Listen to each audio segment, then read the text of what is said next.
Simpson. And today I will be doing a presentation on robotics. Now I choose robotics because A, it's the future, B, because humans are lazy now so they get robotics to make coffee for them, and C, because they are a great part of human life. We cannot simply do many things without robotics. You know, space, astronauts, we've got computers, we've got loads of stuff with robotics. You name it, probably got robotics in it. CPU and AI robotics. Now, 3 laws of robotics was invented by Isaac Asimov. He was a fan fiction novel writer. Science fiction, that's it, thank you. And he invented the 3 laws where they could not actually go back on themselves. And all robots would have to follow this. The 3 laws are: a robot may not injure a human being or through any action allowed a human being to become harmed. A robot must obey orders given by a human being except where such orders would conflict with the first law, and robot must protect its own existence as long as such protection does not conflict with the first or second law. Okay, so you'll get a lot of this when you know more robots come along, and not so much this. Okay, so you can see a great future. Okay, the good side and the bad side of robotics. I mean, robotics is bloody amazing, isn't it? I mean, look, you know, helping people out, but then there's evolving. And now humans are done because they think, what could I do to make this into a badass, kick-ass machine? And they evolve into weapons. Okay? Now Call of Duty have given very, very bright ideas, like why don't we make mech suits to kick someone's ass? You know? But language. Sorry. The good side is, there are many good sides to robotics. Physiotherapy, when someone can't walk and finds it hard, a robotic suit called the exoskeleton chances the human to become stronger and more capable of doing things they could not. The bad side is the fact that they enhance the capability of humans, it also becomes a hazard rather than a solution. For example, making a robot become a killer, destroyer, rather than a lifesaver. I am certain that engineers will make prototypes of mech suits in the future. Okay? The AI of today. Now, AI stands for artificial intelligence. Okay? I hope most of you know this, doing engineering. And this is used in every robot we use today, even in virtual game worlds. The AI responses to the code sent from an activation. These codes are called commands. For example, when you shoot someone on Far Cry 4, or make a noise, when sneaking, you have activated a command, and the AI works by following that command. But in reality, where it is physical form, its activations will be far more complex, like sound and voice. You know, you've got Siri on your iPhone, that's an AI.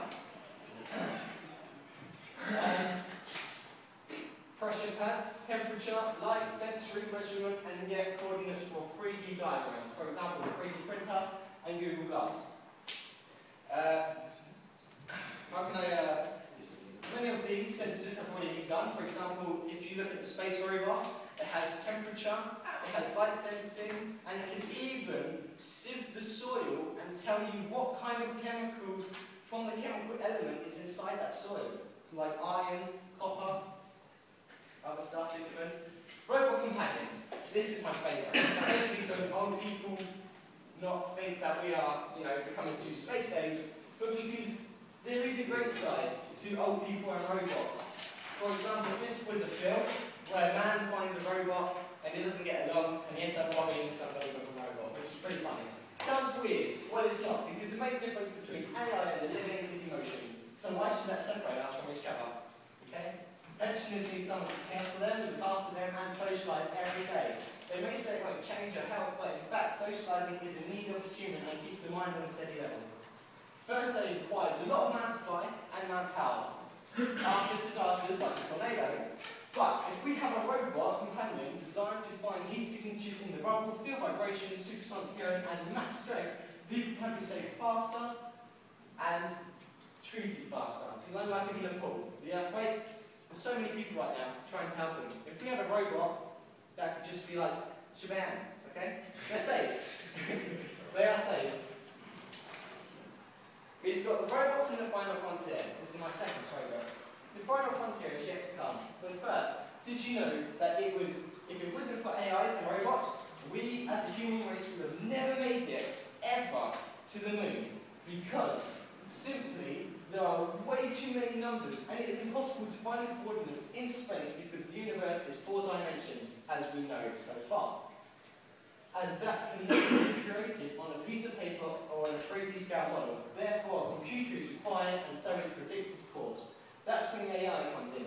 The AI simulates the course of the shuttle, the speed, and predicts how the landing will and should go.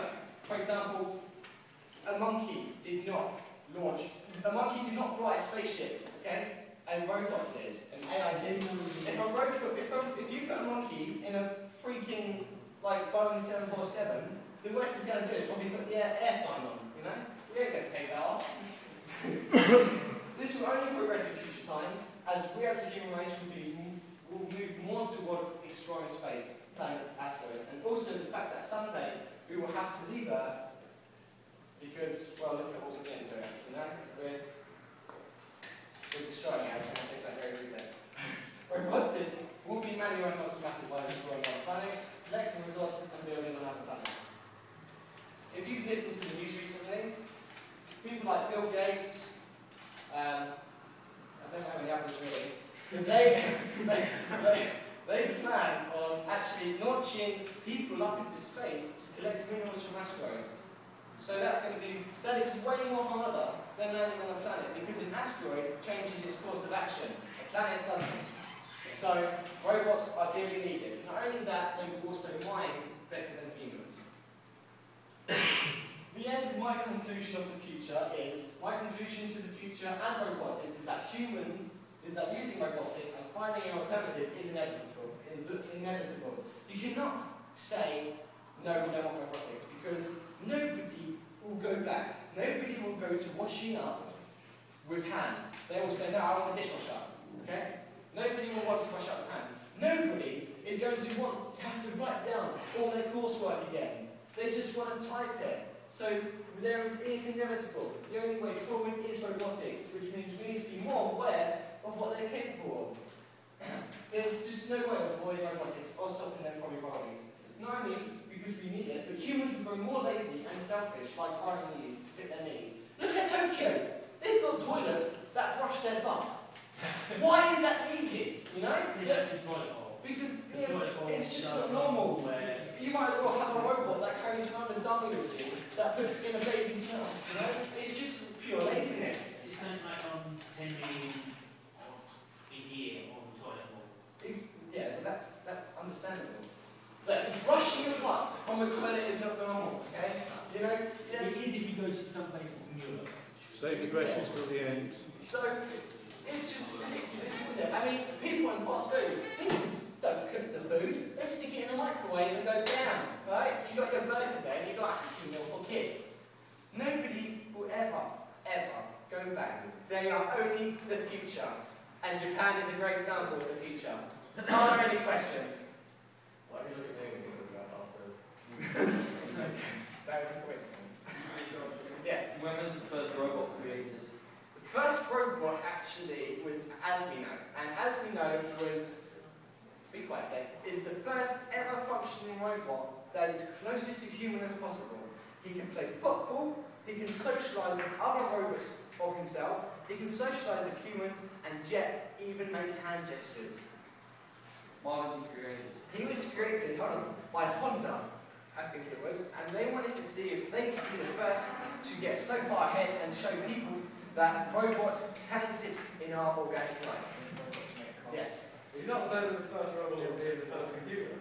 No, because it's not a robot, that's an AI. An AI is required in a robot. If you're talking about a robot with an AI, that's as we know. But then you're fine with an AI that was created far before that's a very recent concept. Are you sure? Yeah, it's only been around for a couple of years. So professionals right here. Well, I went on to Wikipedia and I speak to myself. Wikipedia. So, And you can shout to YouTube. oh wait, this is just a hyperlink, you don't have to go on that. Please, We can't answer. we can't go on it, okay?